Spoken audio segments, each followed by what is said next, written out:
Estoy muy contento de estar con ustedes.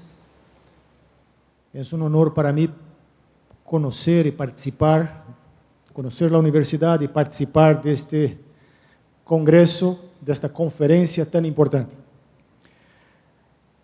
Al hablar para ustedes esta tarde, me siento un poquito como Moisés, tardo en habla y torpe de lengua, pero espero que ustedes entiendan, porque Dios después habló para Moisés y dice, ¿quién hizo la boca del hombre? Entonces, con esta convicción, yo estoy delante de ustedes para hablar de un tema muy importante, fundamental para la experiencia cristiana, pero al mismo tiempo desafiante.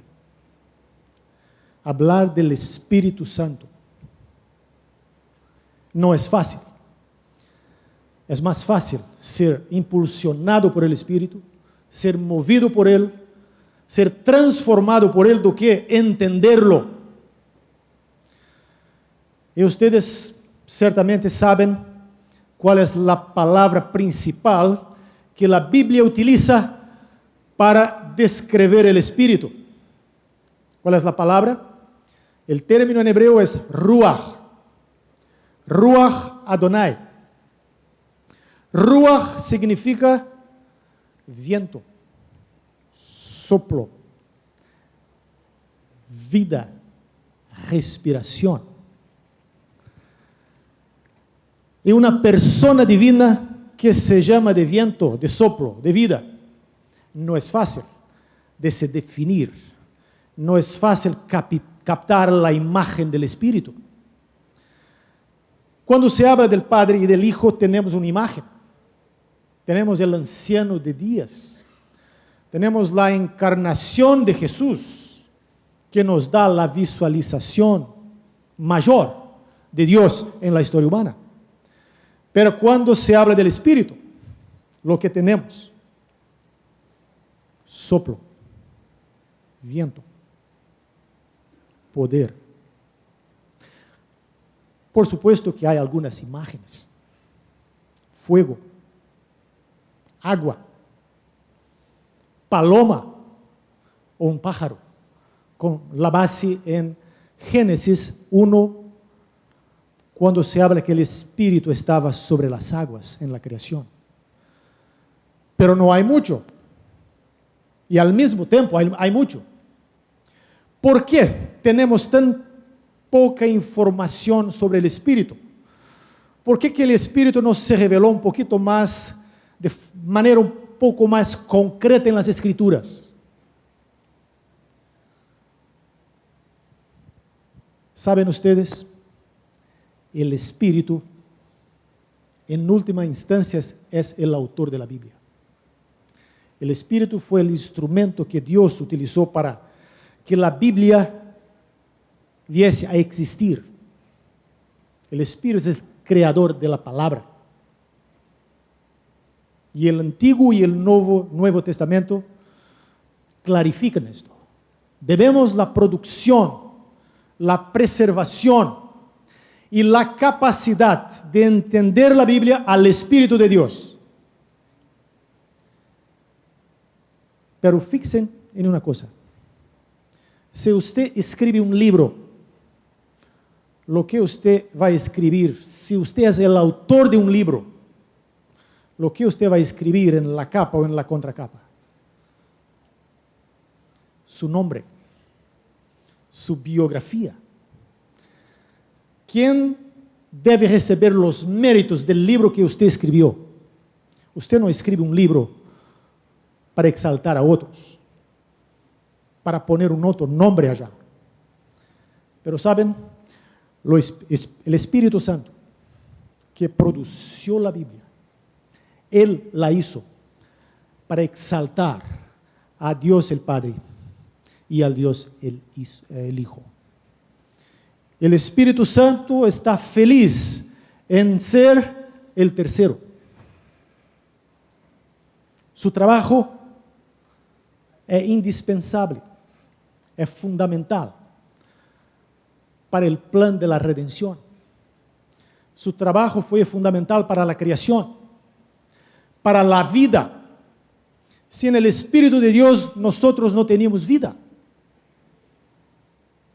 La respiración que tenemos, la vida que tenemos, la debemos al Espíritu de Dios. Pero el Espíritu no se presenta en la Biblia y dice, aquí soy yo el Espíritu, vénganme a adorar. No, el Espíritu está constantemente, a lo largo de las Escrituras, siempre apuntando para el Padre y para el Hijo. Su misión es exaltar el Padre, exaltar el Hijo. Y nosotros tenemos que entender esta dimensión importante de la misión del Espíritu, para que podamos entender el Espíritu. Cuando necesitamos diseñar el cuadro del Espíritu, el retrato, la foto del Espíritu, no la tenemos explícitamente porque el Espíritu no se le preocupó en nos dejar esto. Pero ¿cómo fue el Espíritu que produjo la Biblia? Sus marcas, sus huellas están presentes en las Escrituras. En esta presentación, en esta ponencia, vamos a seguir las huellas del Espíritu para ver su importancia, su naturaleza en las páginas de las Escrituras Sagradas. En esta ponencia voy a trabajar primero con un análisis gramatical y semántica del Espíritu. Algunas cuestiones relacionadas con la gramática. No me voy a detener mucho en esta sección por ser muy técnica. A estas horas ustedes podrán dormir, entonces voy a ser muy breve en esta parte. Después de las semánticas y sintácticas vamos a trabajar un poquito algunos pasajes que muestran el Espíritu profundamente identificado con Jehová. Voy a finalizar con algunos pasajes que muestran el Espíritu como un ser personal distinto del Yahvé, del Jehová. Y al final, yo espero que al terminar esta ponencia, nosotros podamos entender, mas no solamente entender, experimentar la presencia del Espíritu en nuestras vidas. Vamos a comenzar con un análisis gramatical y semántica. La expresión Espíritu de Jehová aparece, o mejor, la expresión Espíritu, en referencia a Jehová o a Dios, aparece aproximadamente unas 100 veces en las Escrituras hebreas, en el Antiguo Testamento. Más o menos, unas 100 referencias. En algunas de ellas se encuentra la expresión Ruach Adonai, Espíritu de Jehová. En otras se encuentra la expresión Ruach Elohim, Espíritu de Dios. En otras simplemente Rují, mi Espíritu. Pero como es Dios que está hablando, se sabe que es el Espíritu de Dios. En otros lugares, Rujeja, tu Espíritu. Pero como el profeta está hablando con Dios, entonces se sabe que es el Espíritu de Dios. Tomando en cuenta todas estas apariciones, ocurrencias de la palabra, de la expresión Espíritu en las Escrituras, tenemos unas 100 veces más o menos. Y la palabra Espíritu en general aparece centenas de veces en las Escrituras. Ruach. Pero en algunos casos, Ruach es simplemente un viento, y tiene un sentido puramente meteorológico. En otros casos, Espíritu puede ser el espíritu del hombre, del ser humano, y tiene un sentido puramente meteorológico. Pero vamos a nos detener aquí en los pasajes que presentan Espíritu, Ruach, en su sentido teológico, en relación con Dios. Y para definir los términos, necesitamos considerar ahora lo que significa la expresión Espíritu de Jehová. Espíritu de Jehová, que en hebreo es Ruach Elohim. Cuando se pone dos palabras, una al lado de la otra, en la gramática hebrea, en una de las construcciones siempre hay que poner la preposición de para hacer esta relación, Espíritu de Jehová. Pero este tipo de construcción tiene muchos y muchos significados. Si yo hablo casa de Dios, en este caso ese de está significando que Dios es el dueño de la casa, es su posesión.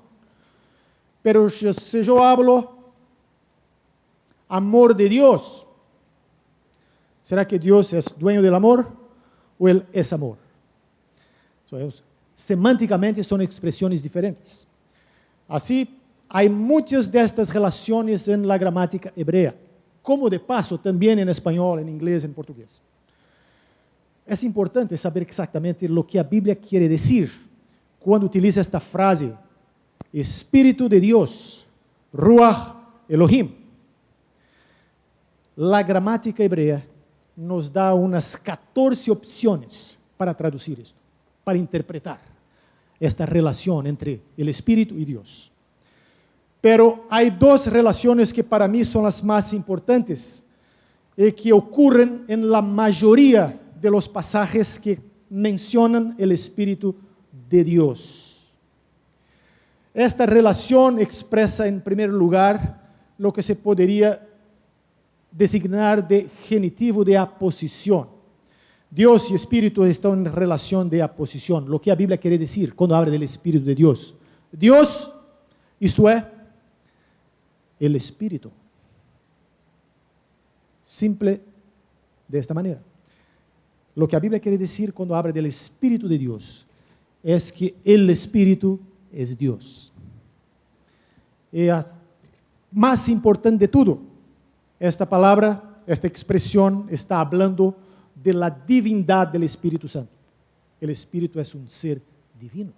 Solamente en la expresión Ruach Adonai, Espíritu de Dios, nosotros si vamos a investigar la relación entre las dos palabras, ya podemos comprobar la divinidad del Espíritu, solo con la frase. Pero una otra manera que se puede interpretar y también faz parte del campo semántico de la frase, es que es una expresión de relación. Espíritu de Dios significa que este Espíritu está relacionado con Dios. Comparte con Dios su naturaleza divina. Quiere decir que este Espíritu es Dios y cumple la misión de Dios.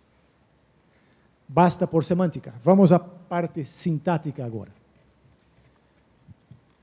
Yo hice una investigación sobre las ocurrencias de la palabra espíritu en una gran parte de los textos de la Biblia. No tuve tiempo de examinar todos, pero tengo aquí una muestra para ustedes.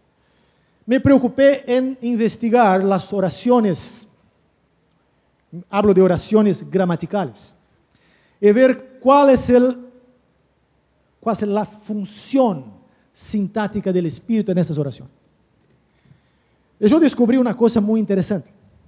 En la mayoría de las ocurrencias del Espíritu, el Espíritu funciona como el sujeto de las oraciones.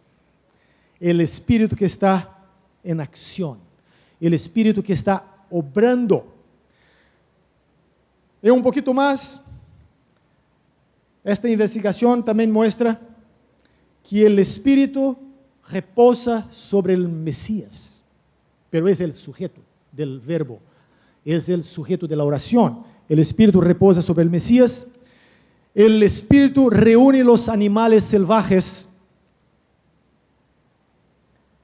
contra Edom, está en Isaías capítulo 34, 16. El Espíritu levanta una bandera contra los enemigos del pueblo de Dios, sujeto nuevamente, levanta una bandera. El Espíritu da descanso. El Espíritu se mueve en una dirección específica en el caso de Ezequiel. El Espíritu entra en el profeta, Ezequiel capítulo 2. El Espíritu levanta el profeta y lo lleva de un lugar al otro.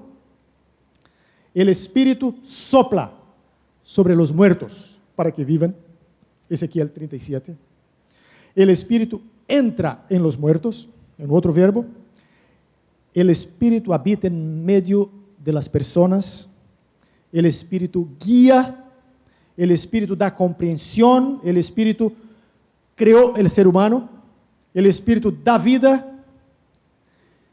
Con el soplo del Espíritu,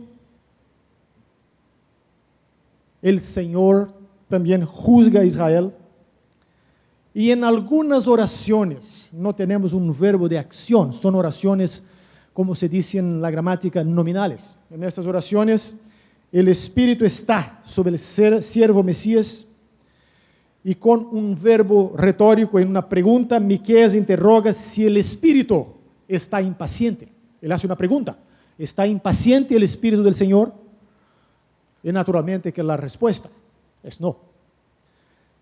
La mayoría de las oraciones gramaticales en que ocurre la palabra Espíritu, el Espíritu es el sujeto del verbo. Es aquel que obra, que ejecuta las acciones. Yo pienso que es el simple hecho de la función del Espíritu como sujeto en todos estos tipos de verbos que acabé de mencionar para ustedes. Es una demostración muy clara en el nivel gramatical. No necesitamos ni siquiera ir al nivel teológico de reflexión, pero al nivel del lenguaje, al nivel del texto, el Espíritu se revela como una persona. No se podría decir esas cosas de un poder, de un viento, de un simple soplo o de una vida impersonal. Un análisis gramatical ya contribuye para una contribución, para una comprensión importante y significativa del Espíritu de Dios.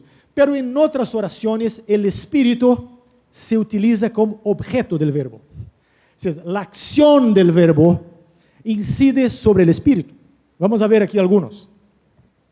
Entonces, como objeto de una acción verbal, el Espíritu puede ser derramado. Y normalmente las acciones positivas, en estos casos en que el Espíritu es el objeto, Dios es el sujeto.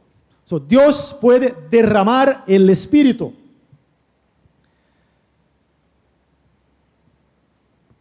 El Espíritu será o puede ser puesto, es puesto sobre el siervo, puesto sobre el pueblo.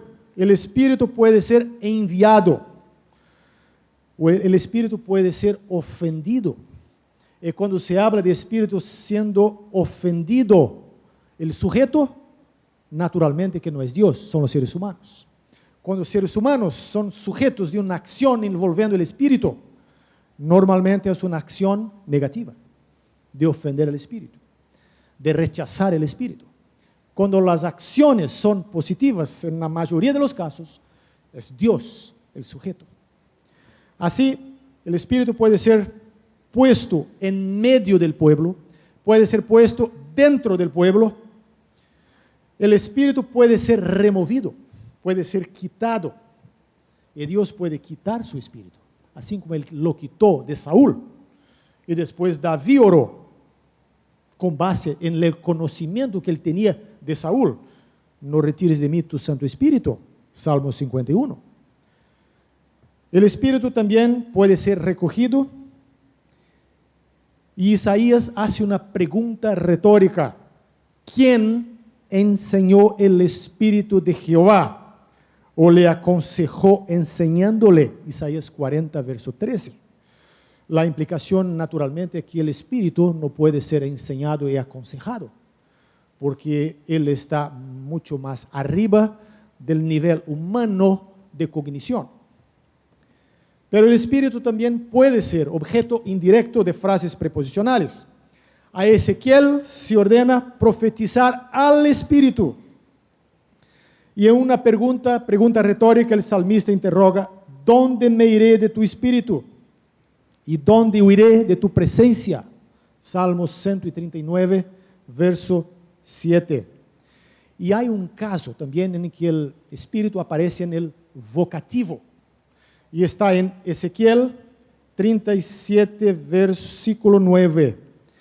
Cuando Ezequiel se dirige al Espíritu y lo convoca para soplar en los muertos para que vivan. Y hay algunos casos en que el Espíritu es adverbial o instrumental. El Espíritu es el instrumento a través del cual Jehová realiza la acción de lavar y purificar los pecados de su pueblo. A través del Espíritu, Jehová transporta el profeta Ezequiel, Ezequiel 37, verso 1.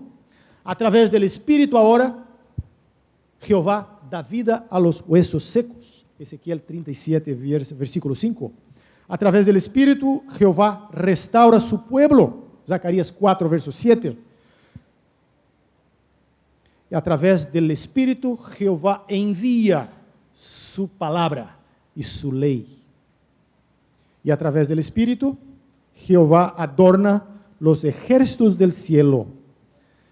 Y en Job 26, 13 dice que a través del Espíritu Jehová borra los cielos.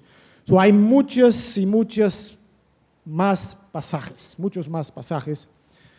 Se podría citar otros verbos, pero estos datos son suficientes para comprobar que en el nivel gramatical el Espíritu tiene un papel fundamental, importante en la revelación bíblica.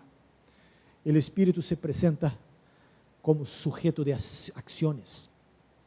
El Espíritu realiza una obra importante y como tal es caracterizado en el lenguaje bíblico como una persona y no como una fuerza impersonal.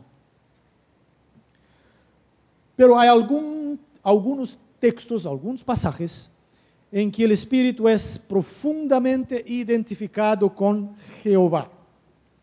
Vamos a ver algunos pasajes. El problema de algunas personas que quieren tener una luz especial sobre este asunto es que ellos agrupan algunos pasajes y se olvidan de otros. Si nosotros queremos tener un cuadro completo de la revelación de Dios, nuestra comprensión de una doctrina, de un tema, de un asunto bíblico, no puede ser envasado, ser fundamentado en una selección de pasajes. Tenemos que tomar la Biblia como un todo. Tenemos que examinar lo que la Biblia como un todo dice sobre el asunto. Y con respecto al Espíritu, nós temos alguns pasajes que lo identifican con Jehová. En algunos pasajes, el Espíritu es una manifestación de Jehová, por así decir. Voy a leer algunos de esos versos, vamos a comentarlos y después quiero mostrarles algunos pasajes en que el Espíritu actúa y obra con una personalidad distinta del Jehová. Vamos a ver el primer pasaje. Isaías 28, versículos 5 y 6. En aquel día, Jehová de los ejércitos será por corona de gloria y diadema de hermosura al remanente de su pueblo. Como se habla en la mano, dedo, faz, ojos, hablamos del Espíritu de Dios. Vean, en aquel día Jehová de los ejércitos será por corona de gloria y diadema de hermosura al remanente de su pueblo. Y la segunda parte del versículo, el versículo 6, y por el espíritu de juicio al que se siente en juicio y por fuerzas a los que rechacen la batalla en la puerta. Jehová de los ejércitos será espíritu de juicio. Jehová de los ejércitos va a se manifestar, va a se revelar como un espíritu de juicio. Claro que aquí está hablando del Espíritu de Dios, pero aquí hay una identificación estrecha entre Jehová y el Espíritu, como si los dos fueran la misma persona. Vamos a otro versículo. Salmos 139, versículo 7. Este es muy importante, muy interesante este pasaje. Salmos 139, versículo 7. ¿A dónde me iré de tu espíritu? ¿Y a dónde huiré de tu presencia? Noten el paralelismo. Espíritu, presencia. El espíritu es igual la presencia de Dios. Donde el espíritu está, Dios está presente. Un otro pasaje, Isaías 34, versículos 16 y 17. Inquirid en el libro de Jehová y leed si le faltó alguno de ellos. Ninguno faltó con su compañera, porque su boca mandó y los reunió su mismo espíritu. Noten el paralelismo de la boca de Dios con el espíritu de Dios. El espíritu está profundamente identificado con Dios, a punto de ser llamado aquí en este verso de la boca de Dios. La boca de Dios, el espíritu de Dios.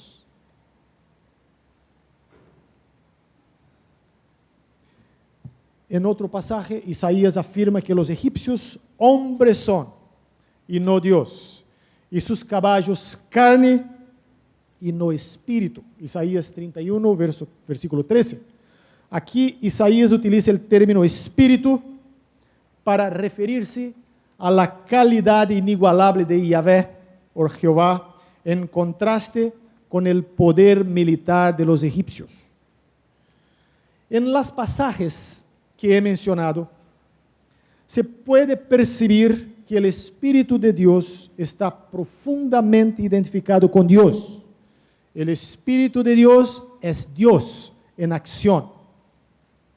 No es posible separar el Espíritu de Dios en esos pasajes. O no es posible separar el Espíritu de Jehová mismo en esos pasajes, porque eles están unidos, están identificados. Pero yo creo que estos pasajes no están negando la identidad personal del Espíritu. Lo que estos pasajes están haciendo es enfatizar, revelar la naturaleza del Espíritu. En su esencia, lo que estos pasajes están diciendo es que el Espíritu es Dios. El Espíritu pertenece a la esencia de Dios. No es una mera fuerza, no es algo externo, diferente en el sentido de su naturaleza, pero el Espíritu es Dios. Hay una énfasis en esta identificación del Espíritu con Dios. Pero si quisiéramos saber si el Antiguo Testamento habla del Espíritu como una persona separada de Dios, con una individualidad propia, entonces tenemos que examinar otros pasajes. Y tenemos algunos aquí que son muy, muy, muy importantes. Tengo tres pasajes que son dos pasajes y algunas en el libro de Ezequiel. Y yo pienso que estos textos son suficientes como amostraje, como una muestra de lo que la Biblia nos enseña sobre el Espíritu en su individualidad, en su personalidad. Vamos a empezar con Isaías 48, versículo 16. Dr. Davidson habló de este texto ayer. Voy a volver a este texto y voy a comentar un poquito más, porque este es uno de los textos más importantes de la Biblia, yo digo del Antiguo Testamento, para que entendamos la naturaleza del Espíritu y su distinción individual, su personalidad en relación a Jehová. Vamos a leer el pasaje. Este es parte de un oráculo en que Dios reprende la infidelidad, el pecado de su pueblo. Está en Isaías capítulo 48, que es el contexto mayor, pero el versículo es el versículo 16. Así lee el texto: acercaos a mí oíd esto. Desde el principio no hablé en secreto. Desde que se hizo, allí estaba yo. Y ahora me envió Jehová el Señor y su Espíritu. Jehová el Señor me envió y su Espíritu. Este texto es tan enigmático, al mismo tiempo tan profundo, que los exégetas, los eruditos, no consiguen entenderlo. Si usted va a investigar los comentarios, algunos van a decir que el texto está corrompido, que el texto recibió algún acréscimo en el proceso de transmisión, porque los eruditos no pueden, no consiguen entender el lenguaje, el mensaje, la correlación entre las tres personas que aparecen ahí. Porque el punto todo es, en el capítulo 48, es Jehová que está hablando. Empieza, Jehová habla, reprendiendo, admoestando su pueblo contra sus pecados. Después, en algún momento, parece que se introduce una otra persona. No explícitamente, pero una segunda persona comienza a hablar. Y esta segunda persona, introduce una tercera persona. Aquí está la situación, especialmente al final del versículo 16. Y ahora, el Señor Jehová me envió y su Espíritu. Así es la orden de las palabras en hebreo. Y ahora, el Señor Jehová me envió y su Espíritu. Del punto de vista gramatical, el texto es claro. Esto es lo que el texto está diciendo. Pero como los exégetas no aceptan la presencia del Espíritu de forma tan explícita en el Antiguo Testamento, ellos postulan que el texto está corrompido, pero el texto es claro. Algunos hacen una tentativa de explicar el texto, diciendo que quien está hablando aquí no es Dios, es el profeta. Entonces el profeta estaría diciendo, el Señor me envió a mí y su Espíritu. Un otro comentarista, un exégeta que escribió una explicación de este pasaje para una obra académica, él dice, quien está hablando aquí es Ciro. El Señor me envió a mí y su Espíritu.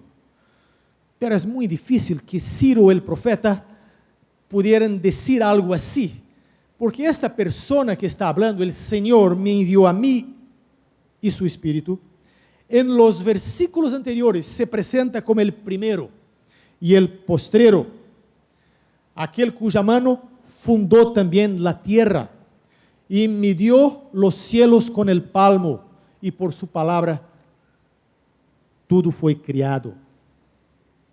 ¿Cómo que Ciro va a decir esto? ¿Cómo que el profeta podría decir esto?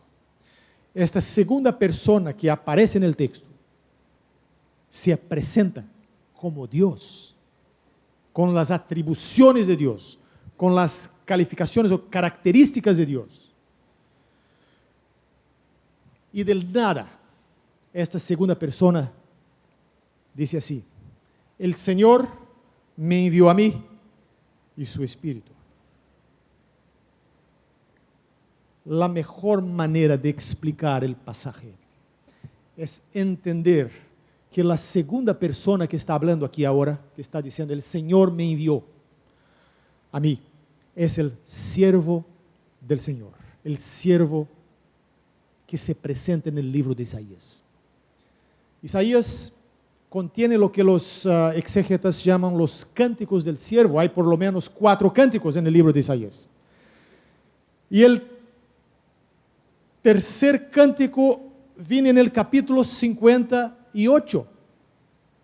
El capítulo 57 introduce el siervo, cuando el siervo dice, el Señor me envió, 49. En 48 el siervo aparece en este versículo, el Señor me envió a mí y su Espíritu. Pero si ustedes van un poquito más abajo en el texto, al capítulo 49, van a ver ahora explícitamente el siervo hablando. Por lo tanto, esta persona que habla, el Señor me envió a mí y su Espíritu, no es ninguna otra persona sino el siervo del Señor, que después va a hablar también, de él se va a hablar en Isaías 53. El siervo está diciendo, el Señor me envió a mí y su Espíritu. Lo que Jesús habla cuando empieza su ministerio, cuál es la experiencia de Jesús en su ministerio. Jehová lo envió, pero Jesús no vino solo. ¿Quién vino con él para capacitarlo para su misión? El Espíritu que se revela en el bautismo de Jesús. Por lo tanto, tenemos en este pasaje no solamente un texto clarito sobre la Trinidad, pero tenemos una de las más importantes referencias a la obra del Mesías en el Antiguo Testamento. El Mesías enviado por Dios juntamente con el Espíritu para cumplir la misión. Otro pasaje, Isaías 63, versículos 10 y 11. Aquí hay una otra referencia al Espíritu que nos permite una visión de su naturaleza. Mas ellos fueron rebeldes e hicieron enojar su Santo Espíritu, por lo cual se les volvió enemigo y él mismo peleó contra ellos. El Espíritu aquí se presenta con una personalidad que tiene sentimientos, que puede reaccionar al tratamiento que recibe de las personas, del pueblo. Tanto que el pueblo de Israel, por sus acciones de rebelión, ellos enojaron al Espíritu. La pregunta es, ¿se podría enojar una fuerza impersonal? ¿Se podría enojar el viento? ¿Se podría enojar un poder despersonalizado? Ese es un texto muy importante que habla de la personalidad del Espíritu. Vamos ahora a Ezequiel para concluir. El libro de Ezequiel, y saben ustedes, Ezequiel es llamado el profeta del Espíritu. Tal vez de todos los profetas del Antiguo Testamento, Ezequiel es el que más habla del Espíritu, el que más se relaciona con el Espíritu. Y tal vez aquel profeta que tuvo la relación más estrecha con el Espíritu de Dios, porque el Espíritu transportaba a Ezequiel de un lugar al otro. El Espíritu levantaba a Ezequiel. Ezequiel hablaba con el Espíritu. Y Ezequiel tuvo visiones relacionadas con la acción del Espíritu. Ella empieza en capítulo 1, cuando Ezequiel tuvo la experiencia, tuvo la visión de la gloria de Dios que venía del norte hacia Israel para hacer el juicio investigativo de Judá. Y aquí Ezequiel pudo experimentar la fuerza, el poder y también la personalidad, la individualidad del Espíritu de Dios. Voy a mencionar algunos pocos pasajes aquí. Ezequiel 3:24. Ezequiel 3:24. Aquí leemos, entonces entró en mí y me afirmó sobre el Espíritu en mí. Entonces entró el Espíritu en mí y me afirmó sobre mis pies. Y me habló y me dijo, entra y enciérrate dentro de tu casa. No vamos a discutir el contexto, pero el punto aquí es, el Espíritu entró en Ezequiel. ¿Y qué el Espíritu hizo con Ezequiel? El Espíritu me afirmó sobre mis pies, me habló y me dijo. Esta expresión, me habló y me dijo, son verbos importantes en el Antiguo Testamento para introducir un discurso directo. Son verbos que se usan con personas, jamás con fuerzas impersonales. El Espíritu habló con Ezequiel. El Espíritu dice algo a Ezequiel. Y es una evidencia muy fuerte de la personalidad, de la individualidad del Espíritu. Y después, en Ezequiel 37, versículo 9, tenemos aquí un otro pasaje muy importante.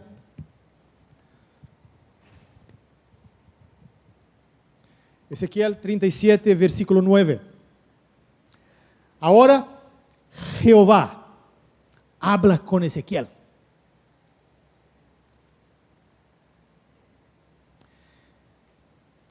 Y lo que Jehová dice a Ezequiel. Ezequiel 37, versículo 9. Entonces él me dijo, profetiza al Espíritu, profetiza, hijo del hombre, y decidle, así ha dicho Jehová Dios, ven de los cuatro vientos, oh Espíritu, y sopla sobre estos muertos y vivirán. Noten la distinción personal entre Jehová y el Espíritu.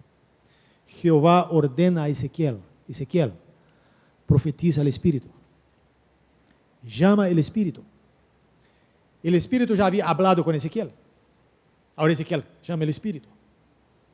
Viene Espíritu, sopla en estos muertos para que vivan. El contexto es el capítulo 37 de Ezequiel. Ezequiel, Dios le mostró un valle de osos secos. ¿Cuál es la significación de aquella visión? Un valle de huesos secos. Es un campo de batalla, un campo de guerra, una batalla. Allí hubiera una batalla. El pueblo de Dios había sido derrotado por los ejércitos de Babilonia. El pueblo, en el pensamiento de muchos, estaba destruido. Y ahora Dios dice para Ezequiel, llame el Espíritu, porque el Espíritu va a venir y va a dar vida a estos huesos y ellos vivirán. Con esto Dios estaba enseñando una lección para Ezequiel. El pueblo sería restaurado, sería salvado. Pero la obra de dar vida y de restaurar el pueblo sería la obra del Espíritu. Llama al Espíritu, porque el Espíritu viene para dar vida. Podríamos mencionar otros pasajes, pero son suficientes los que acabé de mencionar, así como conclusión y como implicación de lo que discutimos aquí. El Espíritu de Jehová se desprende de los textos que investigamos como un personaje complejo y profundo. Se describe con diferentes expresiones y ejerce diferentes funciones gramaticales en los textos investigados. En algunos textos, el Espíritu parece ser una de las diversas manifestaciones de Jehová. En otros, el Espíritu aparece con individualidad propia y actúa de forma independiente de Jehová. En otras palabras, hay textos que identifican el Espíritu con Jehová y hay textos que indican una distinción de la personalidad del Espíritu dentro de la divinidad. Esta ambivalencia de los textos en relación con el Espíritu de Jehová ha intrigado a los estudiosos. En un estudio en el año 1960, un erudito europeo habló del Espíritu como una extensión de la personalidad de Jehová. Y este erudito, en la década de 60, él admitió que en algunos pasajes el Espíritu se presenta como una persona. Otros hablan del Espíritu como el alter ego de Jehová. Hay muchas tentativas de explicar la naturaleza del Espíritu, pero con base en los textos que examinamos esta tarde, observamos que el Espíritu Santo aparece como una figura, como un personaje clave en los textos bíblicos del Antiguo Testamento. Pero su naturaleza resiste a simplificaciones y definiciones precisas. El Espíritu Santo es un personaje omnipresente en el texto y en la historia del Antiguo Testamento.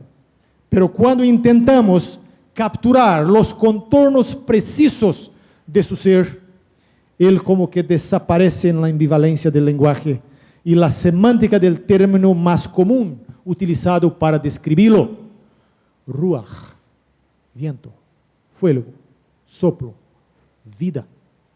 Pero a pesar de los desafíos de trabajar con las complejidades involucradas en la investigación lingüística y teológica de la naturaleza del Espíritu Santo en los textos del Antiguo Testamento, hay 3 implicaciones y conclusiones que gostaria de mencionar para ustedes ahora. Primero, el Espíritu aparece en algunos textos en estrecha relación con Jehová, a punto de ser representado como una manifestación de la presencia de Jehová.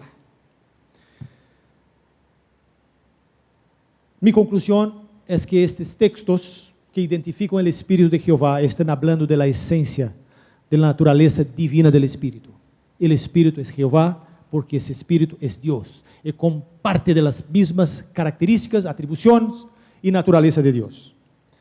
Segunda conclusión: el Espíritu aparece en otros textos como una personalidad distinta de Jehová, con individualidad propia. Y estos textos nos ayudan a entender el Espíritu como una persona. El Espíritu como una persona distinta de Jehová, pero que trabaja en estrecha correlación, estrecha armonía con Jehová. Y finalmente, el retrato del Espíritu dibujado en el Antiguo Testamento es la base sobre la cual el Nuevo Testamento va a construir su pneumatología. No hay nada en el Nuevo Testamento cuyas semillas no estén en el Antiguo. No hay nada nuevo en el Nuevo Testamento cujas semillas, cujas profecías, cujas raíces no estén fincadas en el Antiguo Testamento. Por lo tanto, un estudio del Espíritu de Dios en el Antiguo Testamento muestra que los rasgos del Espíritu revelados en el Antiguo Testamento, ustedes se acuerdan de que en el libro de Hechos, el Espíritu transporta a Filipe de un lugar para otro. ¿Sí? ¿Se acuerdan de esto? No es nada nuevo. El Espíritu transportaba a los profetas en el Antiguo. Elías fue transportado por el Espíritu, Ezequiel. Se examina los textos del Nuevo Testamento. Vamos a ver que las raíces de la teología del Nuevo Testamento, toda la teología del Nuevo Testamento, pero particularmente la teología del Espíritu de Dios, está fundamentada en el Antiguo. El Antiguo es la base. Y por lo tanto, llegamos al punto ahora de reafirmarnos con el estudio del Espíritu Santo la unidad, la integridad, no solamente de la Trinidad, pero de las Escrituras Sagradas, que nos revelan lo que necesitamos saber sobre la Trinidad. Que Dios le bendiga, obrigado por su atención y que el Espíritu de Dios los capacite para su trabajo. Muchas gracias. Amén.